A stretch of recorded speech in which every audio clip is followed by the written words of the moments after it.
اور جس تک بھی یہ کتاب پہنچا ہے اس کو انسٹرومنٹ آف دعوت نبی الاسلام کی قرآن ہے. اب وہ فضائل مال میں انہوں نے کیسے جان چھڑوائی اس سے؟ انہوں نے کہا جی احمد بن حنبل فرماتے ہیں کہ ایک رات میں نے خواب میں اللہ تعالیٰ کو دیکھا. کڈی وڈی کہانی ہے یار. یعنی یہ پیکج اگر آفر ہونا ہوتا نا تو حضرت موسیٰ علیہ السلام کو آفر ہوتا, جو سورہ الاعراف کی آیت نمبر 143 میں آیا. جب انہوں نے خواہش کا اظہار کیا تو اللہ تعالیٰ نے کیا فرمایا؟ لن ترانی, تو مجھے نہیں دیکھ سکتا بلکہ پہاڑ کی طرف دیکھ. وہاں اللہ تعالیٰ فرما سکتا تھا کہ نہیں, میں بعد میں امام حنیفہ کو بھی 100 دفعہ زیارت کروانی ہے, احمد بن حنبل کو بھی کروانی ہے. خواب والا پیکج ہے وہ لے لو. ہاں, خواب والا پیکج نبی علیہ السلام کے لیے ہے, وہ جامع ترمذی میں موجود ہے. نبی علیہ السلام نے خواب میں اللہ تعالیٰ کو دیکھا, وہ بالکل صحیح سند کے ساتھ ہے. یہ حدیث ترمذی میں بھی ہے, مسند احمد میں بھی ہے, مشکات میں اس کا نمبر 748 ہے. اس حدیث کو امام ترمذی نے صحیح کہا اور ساتھ لکھا کہ میں نے اپنے استاد امام بخاری سے اس حدیث کے بارے میں خود پوچھا تھا, یعنی جنہوں نے صحیح بخاری لکھی ہے, تو انہوں نے فرمایا یہ حدیث صحیح ہے. یہ اگرچہ بخاری میں نہیں ہے لیکن اس حدیث کو امام بخاری نے انڈورس کیا ہے, اور امام ترمذی نے سند کی ضرورت نہیں, انہوں نے ڈائریکٹ امام بخاری سے اس حدیث کے بارے میں پوچھا ہوا ہے, اور انہوں نے ساتھ لکھا ہے یہ حدیث صحیح ہے کہ نبی علیہ السلام نے اللہ تعالیٰ کو خواب میں دیکھا. وہ اس پہ میری تفصیلی ویڈیو ہے, وہ آپ الگ سے دیکھ لیں. کہتے ہیں جی احمد بن حنبل نے دیکھا اور انہوں نے پوچھا یا اللہ میں تیرا قرب حاصل کرنا چاہتا ہوں, اس کے لیے سب سے بنیادی چیز, سب سے ضروری چیز, سب سے آسان ذریعہ کیا ہو سکتا ہے؟ تو اللہ تعالیٰ نے فرمایا کہ قرآن کی تلاوت کرنا. ظاہر ہے بالکل صحیح بخاری میں حدیث ہے کہ تم میں سب سے بہتر وہ ہے جو قرآن سیکھے اور سکھائے. ہاں, پڑھے پڑھائے نہیں, سیکھے اور سکھائے.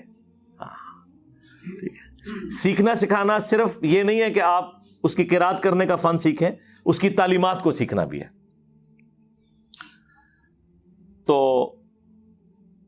اب اللہ تعالیٰ نے آگے سے جواب دیا احمد بن حنبل. اب کہانی لکھی ہے فضائل مال میں, اب کیا کریں, مجبوراً شرم آتی بیان کرتے ہوئے بھی. تو جب یہ اللہ تعالیٰ نے فرمایا کہ میری کتاب, تو احمد بن حنبل نے آگے سے پوچھا کہ یا اللہ سمجھ کے یا بغیر سمجھ کے. انہوں نے سمجھا کہ احمد بن حنبل کو دیوبندی مولوی تھا یا کوئی تبلیغی جماعت کا کوئی بسترا اٹھانے والا تھا, جس کے دماغ میں فوراً آیا کہ سمجھ کے کہ بغیر سمجھ کے. یہ تو پوچھنے کی ضرورت ہی نہیں ہے. کس کو انکار ہے؟ ترمذی میں حدیث ہے کہ قرآن کے ہر حرف کے اوپر 10 نیکیاں ہیں.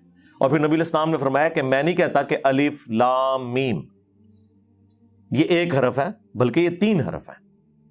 الف الگ سے ایک حرف ہے, لام الگ سے ہے, میم الگ سے ہے. اب یہ الف لام میم سے مراد حروف مقطعات بھی ہو سکتے ہیں, اور الف لام میم سے مراد علم بھی ہو سکتا ہے.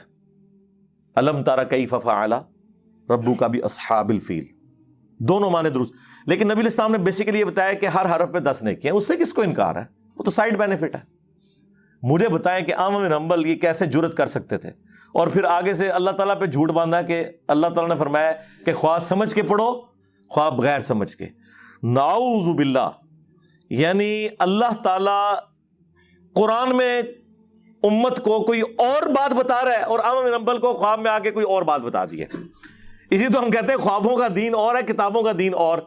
احمد بن حنبل کو کیسے اللہ تعالیٰ خواب میں یہ کہہ سکتا تھا کہ بغیر سمجھ کے بھی پڑھو, کوئی مسئلہ نہیں ہے, جبکہ قرآن میں آپ کو بتاتا ہوں درجنوں آیات ہیں. لیکن اس کا ایک بڑا آپ سمجھ لیں کلائمیکس سورہ صاد میں ایک آیت ہے, بڑی ایکسٹرا آرڈنری آیت ہے. وہ آپ کو یہ فلسفہ سمجھا دے گی کہ قرآن نازل کس لیے ہوا ہے. آیت نمبر 29 سورہ صاد, سورت نمبر 38 آیت نمبر 29. کتاب انزلناہ الیک مبارک, یہ کتاب یعنی قرآن جو آپ کی طرف اللہ تعالیٰ نے نازل فرمائی ہے ہماری طرف سے آپ کی طرف, یہ وہ بابرکت کتاب ہے. لیدبروا, یہ نازل اللہ تعالیٰ نے فرمایا میں نے اس لیے کی ہے تاکہ لوگ تدبر کریں آیات ہی, اس کی آیات پر. تلاوت نہیں, صرف تدبر, غور و تفکر کریں. وَلِيَتَذَكَّرَ أُولُو الْأَلْبَابِ, اور نصیحت حاصل کریں اس سے جو عقل والے ہیں. یعنی جو مینٹل ہے, پاگل ہے, مجنون ہو گیا ہے, دماغ خراب ہو گیا ہے, اس کے اوپر تو شریعت کا قلم اٹھ گیا. جس کو اللہ نے عقل دیا ہے, جو روٹی منہ کے راستے کھاتا ہے, ویسے تو پاگل بھی منہ کے راستے ہی کھاتے ہیں, یعنی جو تھوڑا بہت اپنا دماغ استعمال کر سکتا ہے نا، قرآن میں اس کے لیے نصیحت ہے. اور نہیں جی وہ متقین کے لیے جی ہدی للمتقین. آپ کو کس نے یہ بات بتا دی ہے کہ متقین کا مطلب داڑھی پگڑی پیری مریدی ڈگری ہے؟ اس کا تو مطلب ہے عام بندے کے لیے ہدایت ہی نہیں ہے. اور پھر قرآن کی اس آیت کا کیا کریں گے؟ ہدی للناس وبینات من الہدی والفرقان شہر رمضان الذی انزل فیہ القرآن ہدی للناس وبینات من الہدی والفرقان. رمضان کا مہینہ وہ ہے جس میں قرآن نازل ہوا جو پوری انسانیت کے لیے ہدایت ہے. اور صرف ہدایت نہیں، ہدی للناس وبینات من الہدی، اور ہدایت کے روشن دلائل ہیں اس میں، والفرقان، اور یہ حق اور باطل میں تمیز کرنے والی کتاب ہے. صحیح بخاری میں نبی علیہ السلام کے لیے بھی آیا محمد فرق بین الناس، محمد لوگوں میں حق اور باطل کے درمیان فرق ہے صلی اللہ علیہ وآلہ وسلم. تو ہدی للمتقین کا مطلب ہے ہدایت ہے ان کے لیے جو ڈر جائیں. وہ داڑھی والا بھی ہو سکتا ہے، بغیر داڑھی والا بھی ہو سکتا ہے، نمازی بھی ہو سکتا ہے، بغیر نمازی بھی ہو سکتا ہے. جو ڈر جائے اس بات سے کہ جس اللہ نے میری مرضی کے بغیر مجھے پیدا کیا وہ میرے ساتھ کچھ بھی کر سکتا ہے اور مرنے کے بعد مجھے پیش ہونا ہے اس کے سامنے. جو بھی اس تصور سے ڈر گیا اس کے لیے قرآن میں ہدایت ہے. اور جو اس تصور سے نہیں ڈرا، چاہے وہ کسی اسلامی جماعت کا امیر ہی ہو، کوئی مذہبی پیشوا ہی ہو، 2 فٹ لمبی اس کی داڑھی ہو اور پورے تھان جتنی اس نے پگڑی سر پہ باندھی ہوئی ہو، اس کے لیے قرآن میں کوئی ہدایت نہیں ہے اگر وہ ڈرتا نہیں ہے. ہدی للمتقین کا مطلب یہ ہے. ہدی للمتقین کہتے ہیں، ساتھ ہی اپنے بزرگوں کے نام لینا شروع کر دیتے ہیں. وہ بزرگ جنہوں نے اپنے ناموں کے کلمے پڑھائے، وہ بزرگ جنہیں دوسرے فرقوں کے بزرگ کافر کہیں اور وہ ان کو کافر کہیں، یہ بزرگوں کا ٹوٹل سٹیٹس ہے ان کے. تو بات کہاں سے سٹارٹ ہوئی تھی؟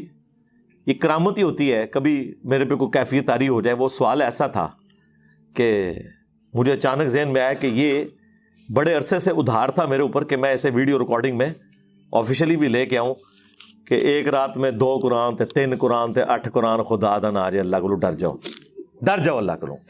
یہ 30 پارے بھی قرآن کے جو بعد میں بنائے گئے صرف اس لیے، صحابہ کرام کے زمانے میں 7 دن میں قرآن مکمل ہوتا تھا اور وہ قرآن کی 7 منزلیں ہیں.